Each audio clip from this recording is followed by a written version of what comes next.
Oke, jumpa lagi bersama saya Wong Ganteng Santunyo, dan pada pagi hari ini kita akan bercerita psikologi hutang. Jadi saya ingin menyampaikan bahwa banyak sekali urusan-urusan ini di Hong Kong yang curhat, yang cerita, yang ngomongin tentang masalah terlilit hutang.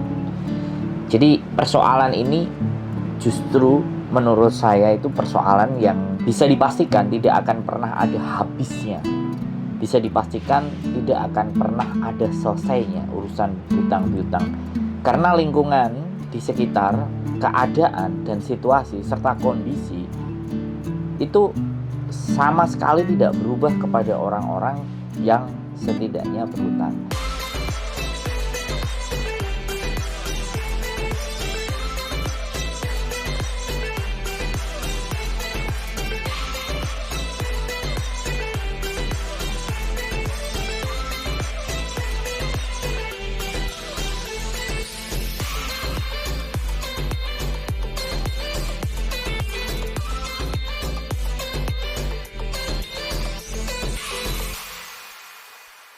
Saya bilang tidak ingin menyalahkan, tidak ingin mendiskreditkan, juga tidak ingin bahas hal yang jelek di dalam posisi berhutang ini. Kita bisa simpulkan bahwa berhutang adalah kegagalan finansial.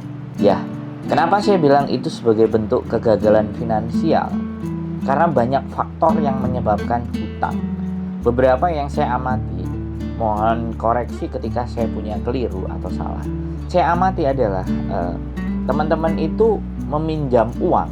Yang pertama adalah faktornya orang tua sakit. Biasanya ini yang menjadi alasan. Jadi kejadian yang mendadak yang ada di rumah sana, dan kita tidak punya spare money atau kita tidak punya uang cadangan, dana darurat. Kalau orang-orang manajemen uang itu bilang dana darurat. Jadi yang pertama adalah sakit yang menjadi alasan, atau kecelakaan, atau sesuatu yang sifatnya adalah mendadak, insidental. Jadi sesuatu yang sifatnya tiba-tiba. Terus yang kedua, utang itu karena faktor apa? Pola dan gaya hidup, serta meremehkan dan menyepelekan suatu keadaan. Sekali lagi bahwa orang berhutang itu faktor dari yang pertama adalah sakit. Kenapa kok sakit? Karena faktor menyepelekan. Kenapa kok menyepelekan atau tidak berhati-hati atau apes? Dia bilangnya kan seperti itu, sehingga mendorong kita untuk berhutang. Nah, kita bahas. Nah, kalau masalah sakit, kecelakaan ini kan insidental. Nah, kalau sakit sebenarnya bukan mendadak, tapi itu bisa diprediksi. Nah, insidental kecelakaan tapi tiba-tiba sakit dan tidak ngerti. Nah, ketika yang kedua adalah sakit itu sebenarnya bisa sangat kita prediksi. Penyakit itu datang dengan cara apa? Kontrol, cek semuanya. Entah hal-hal yang ringan yang kita lakukan itu, bahkan menjaga olahraga, menjaga pikiran kita, ini bisa menghindari kita dari penyakit.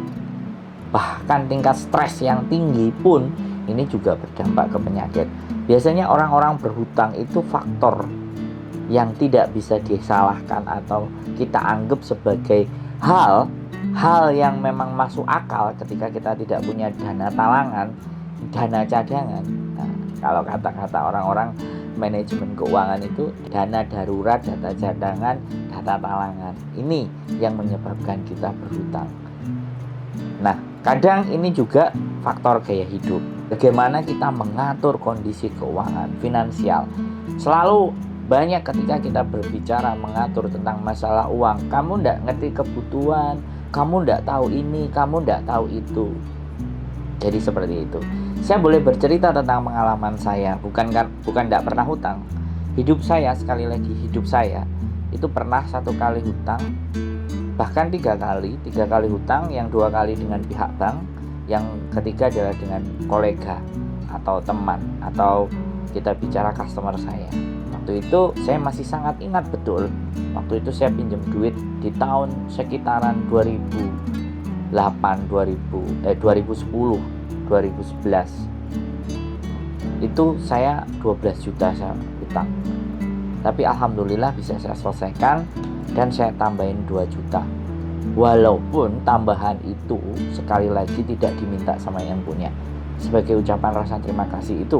Yang berikutnya yang saya ngutang sama bank, yang saya gadekan adalah sertifikat tanah. Saya pernah juga, bahkan sampai sekarang sertifikat tanah saya masih dibawa. Bukan karena hutangnya nggak selesai ya, tapi karena memang sama orangnya kadang tidak dikembalikan. Ada yang cerita terakhir, saya utang dengan bank waktu itu, bank BPR. Saya pinjam duit di bank BPR itu sebenarnya karena saya terkena kecelakaan. Nah, yang saya tadi bilang, kecelakaan, dana saya sebenarnya ada 56 juta. Tapi saya putuskan untuk saya hutang saja. Saya nggak ambil duit saya dengan berbagai macam pertimbangan. Nah, dari seperti itu, saya berhutang itu karena posisi terpaksa dan alhamdulillah semuanya terselesaikan dengan baik dan benar. Ada terakhir yang saya berhutang sekitar 20 juta sama perusahaan dengan saya menjual produknya. Kemudian sekali lagi saya nggak bisa membayar. Kemudian perusahaan tersebut, koordinatornya itu atau ketua cabangnya, kepala cabangnya yang saya pinjemin duit itu, saya nggak setor 20 juta.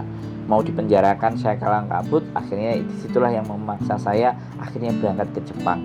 Itu motif yang sama seperti teman-teman. Jadi saya berangkat ke Jepang cari duit. Ya alhamdulillah 3 minggu saya bisa dapat uang 20 juta dengan bekerja di sana secara ilegal pastinya. Jadi hutang itu karena kegagalan finansial, dan itu bisa sangat terjadi kepada siapapun, bahkan diri saya.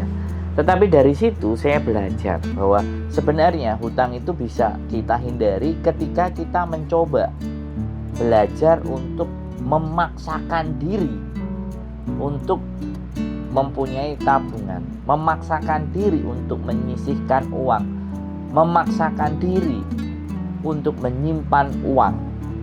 Jadi itu bisa. Nah, yang tidak bisa teman-teman itu memaksa diri sendiri.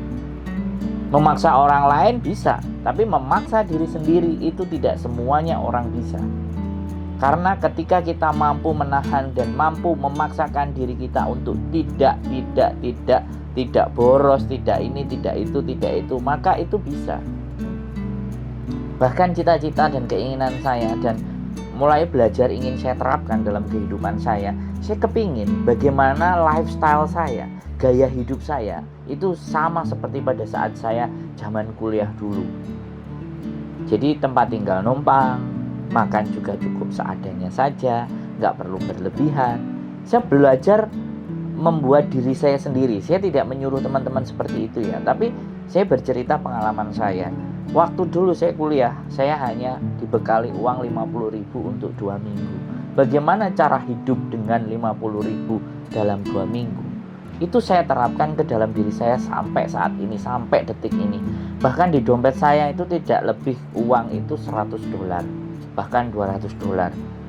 Ketika saya pun bekerja dengan waktu itu 2003, bahkan 2023 saya lulus sampai 2010, saya menerapkan di dompet saya hanya ada duit 1 lembar 100.000 atau 50 ribuan 2 atau 20-an 5, tidak lebih dari itu. Sisanya ada di tabungan.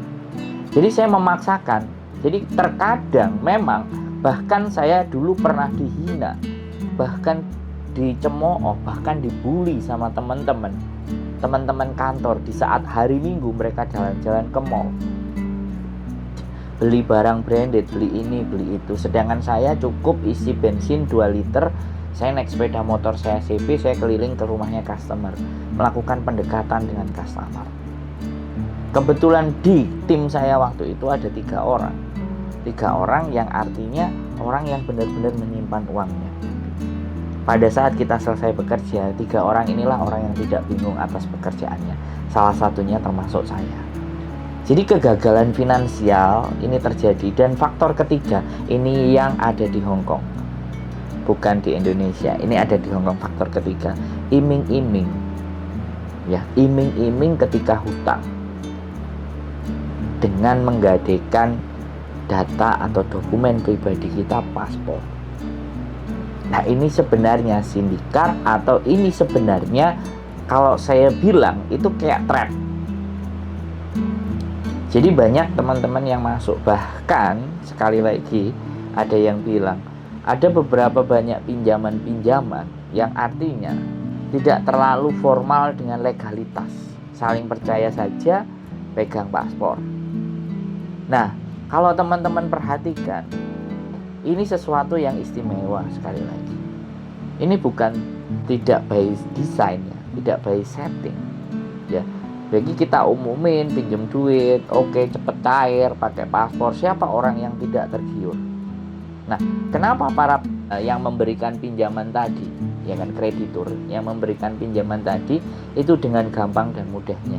Karena mereka tahu aturan rule-nya, bahwa kalau dilihat paspornya 1 tahun itu kan kita pasti extend dan jogging, dan itu membutuhkan paspor. Kadang kalau finish habis pindah majikan ini juga membutuhkan paspor.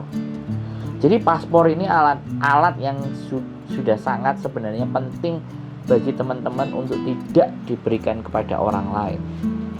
Tapi daripada disimpan, mending disekolahin, dijadikan duit. Nah, di situ sehingga pada saat proses mau pulang, ganti extend visa, kemudian ganti majikan, atau tiba-tiba di interminate, sedangkan paspor kita ada di tempat di kreditur. Nah, ini yang menjadi masalah.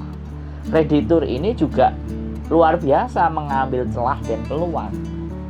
Nah, otomatis kita juga tidak bisa menyalahkan sang pemberi hutang, ya kan? Sekali lagi kita tidak bisa menyalahkan. Tapi kalau hutang-hutang yang sifat dan jangkanya pendek dengan bunga yang agak lumayan, setidaknya mengembangkan uangnya. Dan itu hal wajar. Di sini kita tidak membahas haram atau halal ya. Jadi ketika kita pinjam 5.000 dan dikembalikan selama 7.000, dibalikan, intinya baliknya total adalah 7.000, dan itu dalam waktu 5-6 bulan. Misalnya, kalau dihitung 3 orang, 4 orang, uang kita sudah kembangnya luar biasa. Jadi sekali lagi, bagi sang kreditur win-win solution, bagi yang pengen ngutang, ini adalah tawaran yang menggiurkan. Belum lagi dibumbuin sama sales-salesnya. Nah, makanya teman-teman harus benar-benar bijak dan pandai secara finansial. Saya sangat mengerti dan saya sangat memahami kebutuhan teman-teman itu tidak segampang apa yang kita omongkan dalam teori. Tapi mau tidak mau, bisa tidak bisa, kunci agar kita tidak terjerat pada hutang, kita harus berpikir dan memaksa diri kita. Sekali lagi saya bilang, kita harus berpikir dan memaksa diri kita untuk bisa menyisihkan sebagian uang sebagai dana talangan atau dana darurat. Jadi hal itulah yang menurut saya sangat penting yang harus ditanamkan di dalam diri teman-teman dan juga termasuk saya. Saya juga sama, saya itu memaksakan diri saya untuk menyimpan. Bukan saya pelit. Istri saya luar biasa royal. Sekali lagi teman-teman, belanja, baju, apa semuanya, kalau belanja itu tidak tanggung-tanggung. Namanya perempuan. Makanya saya paling tidak suka kalau suruh nganterin ke toko baju. Jadi saya selalu ketika ada dan toko sepatu, pokoknya belanja-belanja yang notabene-nya barang-barang yang dia kadang-kadang ingin, hasrat shoppingnya, saya selalu bilang sudah belum, ayo pulang, sudah belum. Saya selalu seperti itu, karena itu sebagai bentuk kontrol. Kalau kita mau belanja, saya selalu bilang sama istri saya, kamu boleh habis duit banyak, kamu punya duit banyak, tapi yang kamu beli adalah sesuatu yang punya nilai dan nilainya tidak turun. Itu kamu boleh belanja, saya mengiyakan. Atau justru kamu belanja sesuatu yang bisa menghasilkan hal yang baru, misalnya kamera, ya kan, eksternal mikrofon. Jadi alat-alat yang menjadikan kita untuk bisa lebih kreatif, itu saya mengizinkan ke pasangan saya atau ke istri saya. Jadi saya memaksa membeli sesuatu yang nilainya itu semakin hari bukan semakin naik, tapi semakin turun. Oke, sedikit cerita ocehan saya, omongan saya.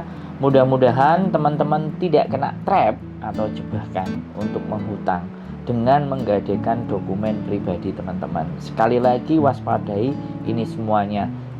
Gunakan waktu teman-teman untuk justru berpikir, kemudian melakukan tindakan-tindakan yang sifatnya positif. Jauhi teman-teman yang setidaknya membuat kehidupan kalian itu tidak punya nilai dan tidak bermanfaat. Sekali lagi salam dari saya, wong ganteng sak donya, dan sekali lagi keep, tahan diri, tahan segala sesuatu, karena orang yang berhasil adalah orang yang mampu dan kuat menahan. Itulah dari saya. Terima kasih, selamat malam, dan Assalamualaikum warahmatullahi wabarakatuh.